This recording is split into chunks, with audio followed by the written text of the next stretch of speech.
পুৱাই উঠি দেহাতি আই হাতত মাৰি লৈ গছত কোবাম ফুলে ফলে ভৰি গবলৈ তাৰে পিছত অগ্নি পূজা মেজিত লগাম জুই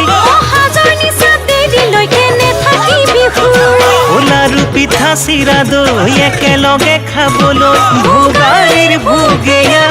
ল'বলৈ ভোগালী বিহুতি কাদৰ